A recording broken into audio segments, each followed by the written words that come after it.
បាទថ្ងៃនេះនាំបងប្អូនអរគ្នាមកកាន់ភូមិត្រពាំងបេងបាទឃុំព្រែកសាម៉ាន់បាទស្រុកឆ្លងបាទខេត្តកញ្ចេះ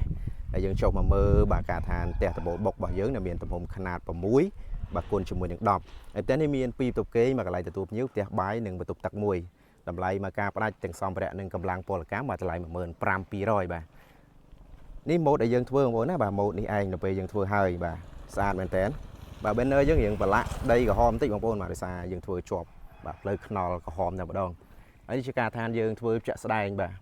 ក្បាល6មុខធំមែនតើបងប្អូនបាទមុខធំចេះស្អាតបងប្អូនបាទយើងអាចលេងម៉ូតមកស្អាតមែនតើហើយការឋានយើងធ្វើបានច្រើនទេបងប្អូនបាទហើយដំបូលខាងលើយើងប្រើប្រក់ស័ង្កសីបងប្អូនបាទប៉ុន្តែយើងប្រើប្រភេទក្រាស់បាទ 3C កន្លះបាទអញ្ចឹងយើង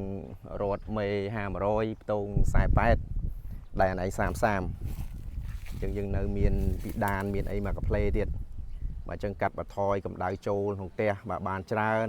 ដូចជាសំឡេងទឹកភ្លៀងអីក៏អត់សូវលឺខ្លាំងដែរបាទដោយសារយើងប្រើស័ង្កសីភេទក្រាស់ក៏ដូចជាយើងមានពីដានម៉ូតមួយសាទៀតអញ្ចឹងបងប្អូនអាចមើលការងារជាក់ស្ដែងបាទម៉ូតនេះយើងធ្វើឲ្យច្រើនហើយបាទហើយស្អាតមែនតើបាទអត់ចាញ់ផ្ទះដែលគេប្រក់ក្បឿងទេបាទមើលទៅគឺស្អាតដូចគ្នាបើយើងមានលទ្ធភាពយើងអាចយកប្រក់ក្បឿងបានបាទតម្លៃយើងឡើងទៅតាមហ្នឹងបងប្អូនបាទតែបើយើងមានលទ្ធភាពសមល្មមបងប្អូនប្រើស័ង្កសីប៉ុណ្ណេះទៅបានហើយបាទទៅតាមលទ្ធភាពរបស់យើងអញ្ចឹងបងប្អូនអាចមើលការងារយើងជាក់ស្ដែងបងប្អូនណាបាទយើងបង្ហាញច្បាស់ជូនបងប្អូនបាទធ្នឹមក្បាត់ក្រោមមកយើងប្រើ2ទឹកគុណនឹង2ទឹកកន្លះបាទធ្នឹមក្បាត់លើ2ទឹកគុណនឹង2ទឹកហើយឡើងតោយើងចាក់ពីតស1ទៅដល់តស1បងប្អូនណាបាទអញ្ចឹងស្មើនឹងក្បាត់3ជាន់ហើយចឹងបើសិនជាបងប្អូនបាទនៅចិត្តនេះអីបងប្អូនអាចមកមើលការឋានយើងជាក់ស្ដែងបានបាទសម្រាប់បងប្អូនអ្នកកញ្ចេះបាទឥឡូវខ្ញុំនាំបងប្អូនអរគ្នាបាទទៅមើលផ្នែកខាងក្នុងបាទចង់ដឹងថាទំហំនេះយើងបានបន្ទប់បាទទំហំធំទេបាទឬក៏សមល្មមទេនាំបងប្អូនទៅចូលមើលខាងមុខបាទកន្លែងនេះគឺយើងនៅដេកូបាទអំពូលពេលរាត្រីដូចជាថ្មធម្មជាតិអីទៀតហើយនេះជាកន្លែងទទួលភ្ញៀវបងប្អូនណាបាទអត់តូចទេធំទូលាយល្អហើយយើងមានប្អួចបាទຂະຫນាតធំបាទសម្រាប់យើងយកពលឺចេញចូលបងប្អូនអាចមើលក្រងឆ្អឹងបានបងប្អូនណាបាទហើយសម្រាប់នេះគឺជាយើងរត់ជើងគោកតែម្ដងបងប្អូនណាបាទមិនមែនបដោះដែកធ្វើមេដបូលទេបាទគឺយើងរត់ជើងគោកបាទទៅដល់ដបូលបាទយើងរត់ដែកបាទ500ហើយផ្ទង48ហើយដែរណៃ30ហើយជាក់ស្ដែងយើងចាប់ផ្ដើមបាទបាញ់ឆ្អឹងស៊ីឡាយដើម្បីត្រៀមមកធ្វើពីដានម៉ូតហើយនេះជាបន្ទប់គេងទី1ដែលយើងហៅថាបន្ទប់មេគ្រួសារធំមែនតើបងប្អូនបាទម្ចាស់ផ្ទះគាត់យកធំហើយនៅក្នុងបន្ទប់មេគ្រួសារបាទយើងមានបន្ទប់ទឹកមួយទៀតបាទនេះຂະຫນាតបន្ទប់ទឹកបងប្អូនណាបាទមកល្វែងទៅស្អាតតែម្ដងហើយយើងមកពាក់សម្ភារៈមកឈុតឲ្យបាទប្រព័ន្ធទឹកប្រព័ន្ធភ្លើងអីគឺយើងប្រកបក្នុងទាំងអស់បងប្អូនបាទនេះបាទប្រព័ន្ធភ្លើងបងប្អូនបាទអញ្ចឹងយើងរត់ហ្គែនត្រឹមត្រូវបងប្អូនបាទនេះជាហ្គែនបាទហើយយើងមានព្រីកុងតាក់អីមកស្អាតបាទយើងមិនមែនប្រកបបាទជាប់ជាមួយនឹងស៊ីម៉ងត៍បាទឥដ្ឋរបស់យើងទេបាទគឺយើងមានហ្គែនរត់មកស្អាតត្រឹមត្រូវបាទចឹងបងប្អូនអាចមើលការងារជាក់ស្ដែងបានមកនេះសិតតែកន្លែងយើង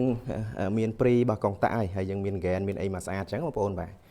ករណីនេះករណីដែលបងប្អូនតែងតែខ្លាចបាទដោយសារពីមុនហើយយើងប្រកបចេះករណីថាខ្សែភ្លើងយើងមានបញ្ហាយើងពិបាករុះរើបាទប៉ុន្តែជាក់ស្ដែងបើសិនជាយើងមានហ្គែនចេះករណីថាវាមានបញ្ហាយើងគ្រាន់តែហូតមកបានស្រាប់បងប្អូនណាបាទអត់បញ្ហាទេគ្រាន់តែហូតទេប៉ុន្តែកម្រមានបញ្ហាបងប្អូនបាទដោយសារខ្សែភ្លើងយើងប្រើប្រភេទល្អបាទអញ្ចឹងគឺវាអត់មានបញ្ហាទេប៉ុន្តែករណីថាបងប្អូនខ្លាចគឺយើងមិនមែនភ្ជាប់ជាមួយនឹងបេតុងតែម្ដងទេគឺយើងមានហ្គែនមានអីផ្ដាច់មកស្អាតជូននេះបន្ទប់មេគ្រួសារបងប្អូនអាចមើលបានបើយើងមានប្អួចបាទយកពលឺចេញចូលនៅកន្លែងខាងមុខអានោះគឺយើងមានប្រព័ន្ធភ្លើងមួយទៀតមុំព្រីកុងតាក់គឺយើងចេញឲ្យច្រើនបងប្អូនបាទយើងចេញឲ្យច្រើនអត់មានខ្វះប្រើទេអញ្ចឹងបន្ទប់មេគ្រួសារតលាយហើយពលឺចេញចូលគ្រប់គ្រាន់ទៀតបាទជាងចំហៀងនេះគឺយើងមានប្អួចមួយទៀតបាទយើងមានកៅពលឺបាទយកពលឺចេញចូលបាទឥឡូវយើងទៅមើលបាទផ្នែកបន្ទប់ទី2អញ្ចឹងបើយើងងាកមកបាទនេះបន្ទប់មេគ្រួសារហើយនឹងកន្លែងទទួលភ្ញៀវធំតលាយបាទអញ្ចឹងសម្រាប់នៅបន្ទប់ទី2នេះគឺអត់មានបន្ទប់ទេបាទអត់មានបន្ទប់ទឹកទេបងប្អូនណាបាទគឺយើងមានតែបន្ទប់គេងមួយបាទបន្ទប់ទឹកគឺយើងនៅប៉ែកខាងនេះវិញបងប្អូនណាបាទផ្នែកផ្ទះបាយនេះជាបរិវេណផ្ទះបាយបាទធំតលាយដូចគ្នាហើយយើងមានបន្ទប់ទឹកមួយបាទ ตุบตักได้យើងប្រើទូទៅបាទផ្ទះបាយហើយនឹងបន្ទប់គេងទី2អញ្ចឹងបងប្អូនអាចមើលម៉ូដនេះបានបាទសម្រាប់បងប្អូនដែលមានបំណងចង់សាងសង់អីអាចពិចារណាម៉ូដនេះបានបាទ6 10នេះខ្នាតពេញសាច់ទេបងប្អូនបាទទំហំយើងបានធំមែនតើបាទបន្ទប់យើងអាចដាក់ក្រែគេងបាទបន្ទប់យើងដាក់ទូសម្អាងបាទដាក់ទូកៅអៅអីបានមកពេញសាច់បងប្អូនបាទអញ្ចឹងសម្រាប់បាទព្រីកងតៃនៅដដែលបងប្អូនបាទយើងបញ្ចេញឲ្យច្រើនបាទអត់ខ្វះប្រើទេបាទនេះបរិវេណបាទកន្លែងផ្ទះបាយយើងមានបន្ទប់ទឹកមួយទៀតបាទអញ្ចឹងការងារយើងបង្ហាញច្បាស់ជូនបងប្អូនបាទ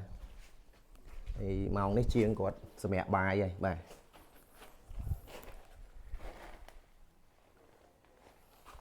នេះផ្នែកខាងក្រោយបងប្អូនបាទផ្នែកខាងក្រោយបាទហើយសម្រាប់ចំហៀងនេះគឺយើងនៅបាទបំពាក់ smart board ទៀតបាទយើងអត់ទុកឲ្យឃើញឆ្អឹងយ៉ាងទេបាទយើងមើលទៅមកស្អាតតែម្ដងដោយតែផ្ទះរដងដែលខ្ញុំបង្ហាញបងប្អូនបាទអញ្ចឹងឈ្មោះតែដបូលបុកឈ្មោះតែកពើហាទេប៉ុន្តែការងារស្តង់ដារវិឡាបងប្អូនបាទគឺយើងធ្វើមកស្អាតជូនមកភ្លឹងជូនតែម្ដងបាទនេះសម្រាប់ផ្នែកខាងក្រោយបាទខាងក្រោយយើងមានទ្វារចេញមកក្រោយមួយហើយនឹងមានប្អួចមួយទៀតអញ្ចឹងຂະຫນាតប្អួចអីបងប្អូនអាចមើលបានបាទយើងទុកធំមកយកពលឺចេញចូលស្តង់ដារហើយយើងមានកៅពលឺបាទយកពលឺចេញចូលទៀតបាទដីសម្រាប់ដីបងប្រុសគាត់ទលាបងប្អូនបាទអញ្ចឹងគាត់ធ្វើម៉ូដក្បាលធំអញ្ចឹងស្អាតបាទថ្ងៃក្រោយគាត់ចង់តសម្រាប់អីគឺទលាល្អអញ្ចឹងបងប្អូនអាចមើលការងារយើងជាក់ស្ដែងបងប្អូនណាបាទហើយសម្រាប់តារាងសម្ភារៈអីគឺយើងបង្ហាញជូនបងប្អូនច្បាស់បាទនៅក្នុងចំណងជើងនៃវីដេអូអីនេះគឺយើងប្រាប់ឲ្យបងប្អូនបាទយើងដាក់អីគឺយើងលម្អិតទាំងអស់បាទអញ្ចឹងសម្រាប់ខាងក្រុមការងារយើងគឺបង្ហាញជូនបងប្អូនបាទទាំងអស់គ្នាមកលម្អិតតែម្ដងមកតាំងពីជើងក្រោមរហូតដល់ដំបូលអញ្ចឹងពេលយកសម្ភារៈចូលបងអាចផ្ទៀងផ្ទាត់បាទតាមនឹងបានហើយនេះសិតតែបាទដែកដែលយើងត្រូវប្រើបាទស៊ីឡាយបាទចរាដែលយើងត្រូវបាញ់ហើយនេះចម្រឹងប្អួចបាទដែលយើងផ្សារហើយបាទត្រៀមខាត់មកស្អាតបាទអញ្ចឹងជាថ្មីម្ដងទៀតបើសិនជាបងប្អូនមកមានបំណងចង់សាងសង់បងប្អូនអាចទៅអ្នកតំណងមកបានបងប្អូនណាបាទទទួលមកការសាងសង់មកពី5ខេត្តក្រុងបងប្អូនគាត់នៅប្រាប់ទំហំផ្ទះដែលបងប្អូនចង់ធ្វើក៏ដូចទីតាំងដែលបងប្អូនចង់សាងសង់មកបាទក្រុមការងាររបស់យើងចេញតម្លៃជូនហើយសម្រាប់ខាងក្រុមការងាររបស់យើងមកប្រឹក្សាយោបល់ដល់អត់គិតថ្លៃបងប្អូនណាបាទបងប្អូនចង់ធ្វើឲ្យលើក៏បានឬក៏បងប្អូនគាត់តែចង់ដឹងតម្លៃបាទដើម្បីខ្លួនយើងបាទត្រៀមថវិកាសម្រាប់សាងសង់ក៏បានដែរបាទអញ្ចឹងប្រឹក្សាយោបល់អត់គិតថ្លៃទេហើយសំណង់ដែលខាងយើងធ្វើគឺមានការធានាទៅលើប្រព័ន្ធទឹកប្រព័ន្ធភ្លើងបាទរយៈពេល1ឆ្នាំបងប្អូនណាបាទទៅលើការជួសជុលជាដើមបាទហើយគឺយើងប្រឹក្សាយោបល់ជូនបងប្អូនហើយនឹងមានការថែមជូនដូចជាការចាក់សាបបាទជុំវិញផ្ទះបាទដីចាក់វិញបាត់ផ្ទះបាទស្តុកប្រព័ន្ធអីក៏យើងផ្ដល់ឲ្យបងប្អូនណាបាទអញ្ចឹងគឺពិសេសមែនតើ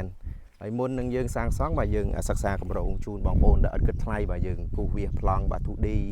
បាទប្លង់ 3D បាទសួរបងប្អូនថាបងប្អូនឆ្លាញ់ពណ៌អីយើងឲ្យកាតាឡុកបងប្អូនរើសហើយបាទយើងចាក់ពណ៌នៅលើ model ជាគំរូបាទបងប្អូនពេញចិត្តអស់ហើយបានយើងប្របាយប្លង់បាទសម្រាប់ជាងគាត់សាងសង់បាទអញ្ចឹងគឺយើងធ្វើគឺយើងមានប្លង់ត្រឹមត្រូវបងប្អូនណាបាទប្លង់គឺសំខាន់មែនទែនបាទសម្រាប់ការសាងសង់ផ្ទះណាបងប្អូនបាទអញ្ចឹងយើងសិក្សាប្លង់ជូនបងប្អូនបាទដល់អត់គិតថ្លៃទេបាទផ្ទះនីមួយគឺយើងមានប្លង់បាទត្រឹមត្រូវប្លង់ច្បាស់លាស់បាទយើងធ្វើទៅតាមប្លង់ស្ថាបត្យកម្មបាទមាត្រដ្ឋានត្រឹមត្រូវ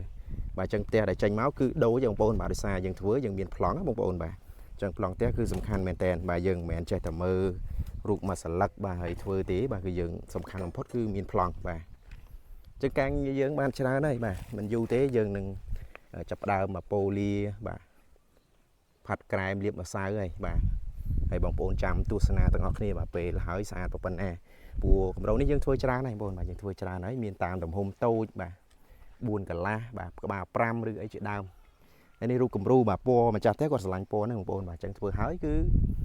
ស្អាតបែបហ្នឹងឯងបាទភាសាមុននឹងធ្វើដូចបញ្ជាក់ខាងដើមអញ្ចឹងបងប្អូនបាទគឺយើងមានប្លង់អីត្រឹមត្រូវបាទយើងមិនមែនចេះតែធ្វើទេបាទអញ្ចឹងលើកទឹកចិត្តឲ្យបងប្អូនបាទមានប្លង់បាទសម្រាប់ផ្ទះជើងសាងសង់បងប្អូនបាទមិនថាបងប្អូនរកខាងខ្ញុំឬក៏រកខាងណាទេចាំបាច់បំផុតបងប្អូនត្រូវមានប្លង់បាទបងប្អូនត្រូវទៀមទីឲ្យមានប្លង់ច្បាស់លាស់មុននឹងយើងសាងសង់បាទយើងមិនមែនមើលរូបតែមួយស្លឹកហើយចេះតែធ្វើស្មានទេបងប្អូនបាទគឺចាំបាច់គឺត្រូវមានប្លង់តែម្ដងក្នុងការសាងសង់ បាទដើម្បីអីដើម្បីធានាថានៅពេលដែលផ្ទះយើងធ្វើគឺទៅតាមបទដ្ឋានទៅតាមបច្ចេកទេសបាទទៅតាមប្លង់អញ្ចឹងធ្វើមកវាស្អាតបងប្អូនបើយើងមានរូបហើយយើងស្មានអត់ត្រូវទេបាទបើយើងស្មានត្រូវផ្ទះរបស់យើងស្អាតទៅតាមនឹងតែបើយើងស្មានអត់ត្រូវបាទផ្ទះយើងវាវេទៅតាមនឹងបាទអញ្ចឹងបានយើងចាប់បាច់ត្រូវមានប្លង់បាទអញ្ចឹងវីដេអូនេះគឺមានតែប៉ុណ្ណេះទេដើម្បីបង្ហាញការងារដែលយើងកំពុងធ្វើបាទនៅខាងឆ្លងបងប្អូនណាបាទខាងស្រុកឆ្លងបាទខេត្តកញ្ចេះបាទជួបគ្នាមួយវីដេអូក្រោយបាទតាមការតាមផ្សេងទៀតខ្ញុំនឹងផុសជាបន្តបន្ទាប់បាទសូមអរគុណបាទសូមជម្រាបលា